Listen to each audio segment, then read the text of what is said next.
Okay, so here's a thought experiment for you.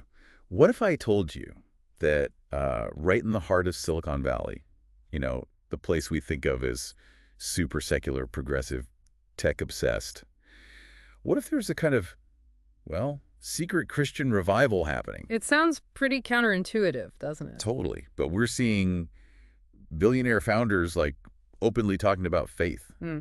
And VCs, they seem suddenly interested in people talking about church or military service, not just, the usual coding whiz kids. Right. It feels less like a blip and more like a real fundamental shift in how Silicon Valley views itself, its whole mission, maybe. So that's what we're digging into today, right? What's the story here? Exactly. This is all based on some pretty deep reporting. We've got insights from this Code and Cosmos event that Y Combinator CEO Gary Tam hosted recently. Hosted by Gary Tan. Okay, that's big. It is. And get this, it was held in a converted church building. Yeah. So yeah, our mission today is to unpack how Christianity apparently went from being practically illegal, as some sources put it, to maybe even a competitive edge. Wow.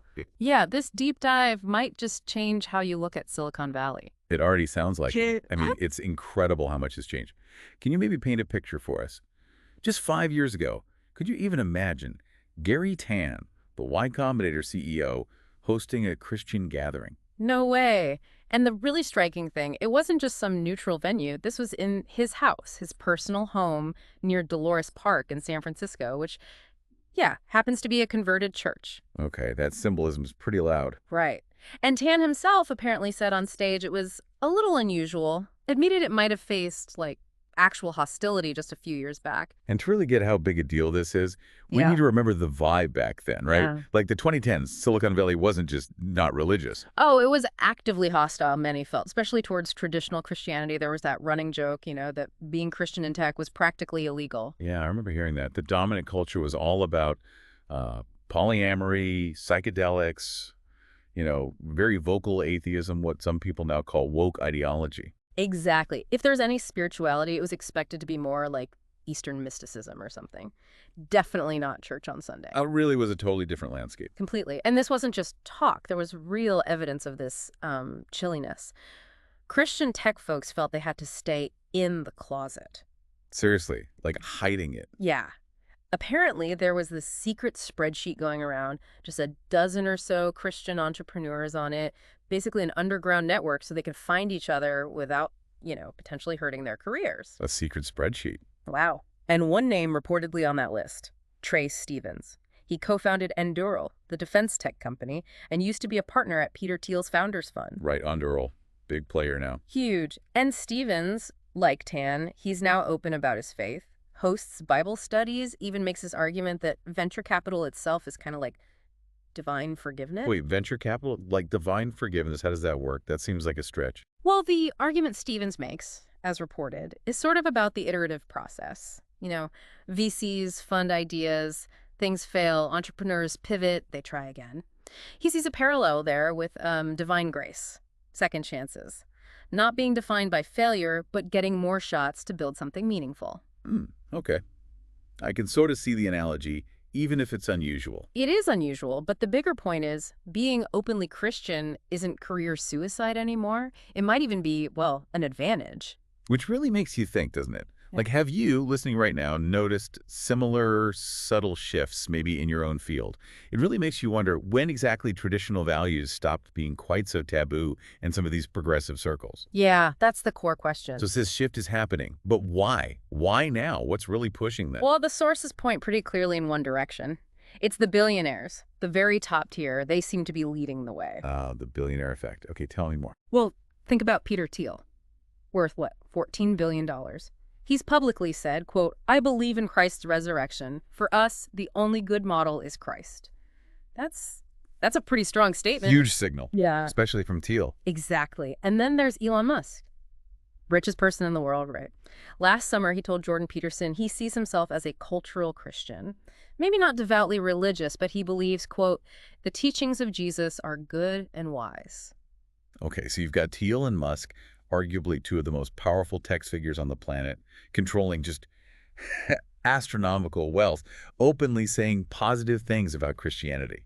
Right. And in an industry that, let's be honest, really follows the money and influence, that's seismic. It changes the social currency of having that identity. You can see it trickling down. Oh, yeah, absolutely. Gary Tan at YC, sometimes posts Bible verses on X now. And VCs, they're suddenly paying attention when founders mention loving their parents or going to church. Yeah, one VC comms director was quoted saying something like this, and I'm paraphrasing slightly. It used to be we wanted the 20-year-old Stanford dropout genius. Now, if someone comes in saying, I love my parents, grew up going to church, served in the military, learned a work ethic there. The VCs are thinking, this is our person. Exactly. Let's fund them. That's the quote. It's a real shift in what's seen as valuable founder material. And this fits into a bigger picture, doesn't it? Like Sure. post-pandemic, the economy tightens, CEOs get more openly right-leaning. Right. We've seen companies swapping out DEI, diversity, equity, inclusion for things like MEI, merit, excellence, intelligence. Yeah, that's been noticeable. And Alex Karp, CEO of Palantir, that big defense contractor, he gave this speech basically blasting what he called the thin, corroding, and cancerous secular religion in universities. Okay, so there's a definite political and cultural current here, too. Which brings us back to that key question, I guess. Is this a genuine spiritual thing? Or is Christianity becoming like the new power signal, the new way to show you're serious, you're a builder, not just a disruptor? That's the million-dollar question, isn't it? To get a better handle on that, let's maybe look at this new type of entrepreneur that seems to be emerging. It feels really different from the classic Silicon Valley founder myth. Yeah, it really does. The old archetype, the stereotype, was the young coder, probably dropped out of Stanford. Goal was to move fast and break things, maybe hit Burning Man for some psychedelic inspiration. Right, the disruptor kid. Exactly. The new archetype, though, it's someone who seems more disciplined, maybe has traditional values, perhaps a military background or a religious one, Correct. family-focused, wants to build things that, last, things for national security or what they call human flourishing. And this connects back to Mark Andreessen, right? His big, It's Time to Build essay from 2020. Absolutely. That essay was hugely influential. Andreessen basically argued America had lost its way. Innovation-wise, like where are the flying cars, the super-fast trains? He blamed it on civilizational drift, institutional failure. And he called for a return to big, bold visions. Yeah, and specifically, he argued for aggressive political support, especially from the right, to back these really audacious investments in new tech, new industries. It was a call to action. So Andreessen Horowitz, his firm, is looking for these kinds of builders now. Seems like it. Catherine Boyle, a partner there who co-founded their American Dynamism practice, which funds companies in areas like defense, manufacturing, energy, she says she wants founders with fire in their eyes and edge in their voice. Fire and edge, okay. And that VC comms director we mentioned put it even more bluntly, said something like, nobody wants the founder of Palantir on LSD for 2 weeks at Burning Man. You want someone hardworking. Someone reliable. Exactly. Someone who can say, I learned that at West Point. They apparently specifically like founders who've maybe served in the Israeli Defense Forces or have religious faith, are conservative, libertarian. They see these people as serious. Wow. So the definition of serious founder is really shifting. It appears so. And the interesting thing is, the young entrepreneurs showing up at these Christian networking events, they seem to get it. They understand the signaling. Totally. They might have early stage business ideas, but they're also there, ready to talk faith with potential investors. They've clocked the cultural shift. No. Is that cynical? Smart. Genuinely felt. Maybe all of the above. Probably a mix of all three, right? As these things often are. Okay, so let's get right to it. The elephant in the room. How much of this is real, deeply felt faith, and how much is just performance? Silicon Valley loves a good performance, right? That's the core tension. And it's interesting, some sources draw this parallel to an older trend. Remember when Peter Thiel suggested successful founders might often have mild Asperger's? Vaguely, yeah. Well, apparently that led to some young founders kind of faking autistic traits to seem more like the genius archetype. Oh, seriously. People fake that. That's what some sources suggest. Yep. And the concern now is maybe Christianity is becoming the new trait to adopt to game the system. One entrepreneur pointed out, look, in a culture where things like polyamory or ketamine use became almost conformity signals in some circles, just going to church on Sunday feels contrarian, different. So being Christian makes you stand out. Exactly. It's an especially appealing strategy to stand out, as they put it. And a consultant in San Francisco said, basically in places like SF or New York, being Christian is now seen as a weird quirk. It's a new way to signal a unique identity. Not everyone's buying it, though. Mm. I saw a Y Combinator alum was apparently pretty disgusted by all the Christian-themed posts suddenly popping up on their internal network, Bookface. Right. And Arjun Sethi, he's co-CEO at Kraken, the crypto platform, he just dismissed it flat out, called it shallow trend following, basically trying to swap ESG, environmental, social, governance investing for Christianity. Okay, so skepticism abounds. Oh, for sure. Yeah. And interestingly, even Michelle Stevens, she founded ACTS 17 Collective, the group hosting these Christian tech gatherings. She acknowledges the opportunism angle. She admits it. Yeah, she reportedly said that tech people are, at their core, driven by money, fame, and power. She's pretty open about her strategy. When influential people show up at events, people naturally gravitate toward them. So it's strategic networking, basically, with a religious element. Seems like it. Hmm. These events are described as this mix of, genuine faith talk, but also old-fashioned hedonism like caviar and champagne, and crucially, the chance to rub shoulders with billionaires like Thiel. Ah, the Thiel connection again. Yep. One Christian entrepreneur was quoted directly, "There are definitely people using Christianity to get closer to Peter Thiel." Well, okay. But Stevens pushes back too. Her counter-argument is basically, look, this shows Christianity isn't rigid. The Jesus we know isn't about rules, it's about people. Real Christianity, she argues, is actually super inclusive, contrary to stereotypes. Okay, so there's the defense. It's complex, which leads to these really tricky questions for you, the listener, right? Like, does the reason someone embraces faith matter if the results are good? Can faith that starts out as maybe strategic actually become real over time? Or does mixing faith with VC networking and billionaire access just corrupt the whole thing? Big questions.